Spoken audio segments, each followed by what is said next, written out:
ముముక్షు వ్యవహార ప్రకరణం 25వ కథ. ప్రమాణ నిరూపణ. మనం ఉపయోగించబోయే ప్రమాణముల విషయమై మరికొన్ని విషయాలు చెప్పుచున్నాను, విను. మనం ఒక ఉపమానం తీసుకొనున్నప్పుడు ఆ ఉపమాన ఉపమేయాలలో ఉండే ఒకానొక సమాన ధర్మం మాత్రమే తీసుకుంటూ ఉంటామని చెప్పాను.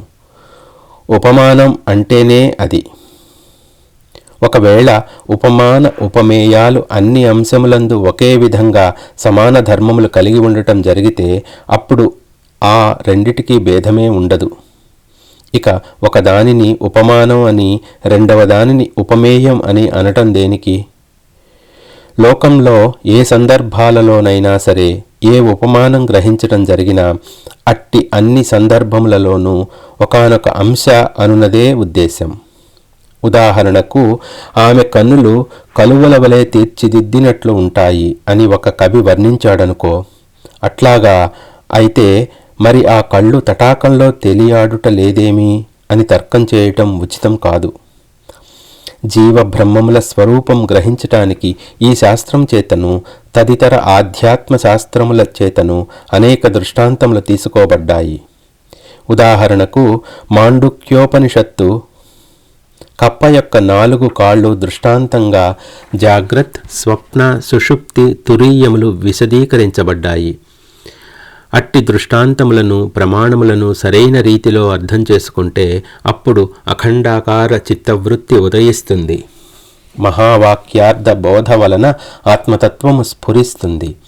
ఆ స్ఫూర్తి వలన అజ్ఞానము దాని కార్యములయ్యున్న అనేక వికారములు నశిస్తాయి. సర్వసంకల్పములు వాటి స్వభావములు గ్రహించబడగా వాటన్నిటికీ ఆవల ఉన్న శుద్ధ స్వస్వరూపము యొక్క అనుభవము మాత్రమే శేషించుచు నిర్వాణ స్థితి అనునది సుస్థిరమవుతుంది. అట్టి ఉత్తమ ప్రజ్ఞ దృష్టాంత జ్ఞానము వలననే లభిస్తుంది. ఓ జనులారా, మీరు ఉపమాన ఉపమేయముల గురించి ఘర్షణ పడకండి. దాని వలన సాధించేదేమీ ఉండదు. ఎందుకంటారా? సర్వవేద వేదాంతముల యొక్క ఋషుల ప్రవచనముల యొక్క సారమైన విషయం ఇది. ఓ జీవుడా, నీవు నిత్యమగు బ్రహ్మమువే. బ్రహ్మమునకు వేరుగా జగత్తు లేదు. భూత భవిష్యత్ వర్తమాన కాలములలో ద్రష్టగా ద్రష్టాతీతుడుగా కూడా ఉన్నది నీవే. మనం ఏ యుక్తిని అనుసరించినా పర్వాలేదు. తత్వం, సోహం మొదలైన వాక్యములో అర్థసారమును ఎంతవరకు అనుభవమునకు తెచ్చుకోగలిగాం, ఎంతవరకు ఆశ్రయించాం అనున్నదే మనందరికీ ముఖ్యం. అప్పుడే జీవునకు శాంతి లభిస్తుంది. శాంతియే పరమశ్రేయస్సు కదా.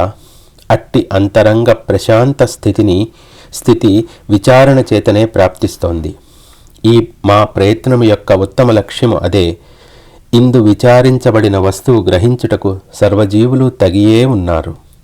అసలు విషయం వదిలి ఒక ఉపమానమో ప్రమాణమో విమర్శిస్తూ ప్రక్క త్రోవలు పట్టుటచే లాభమేమి ఉంటుంది? ఆహారం లభించినప్పుడు చక్కగా స్వీకరించాలి. అంతేగాని ఈ బియ్యం ఎవరి చేనులో పండాయి, ఎప్పుడు పండాయి, ఆ చేను పొడవు వెడల్పులు ఎట్టివి అనునవి ముఖ్యమైన విషయాలు కావు.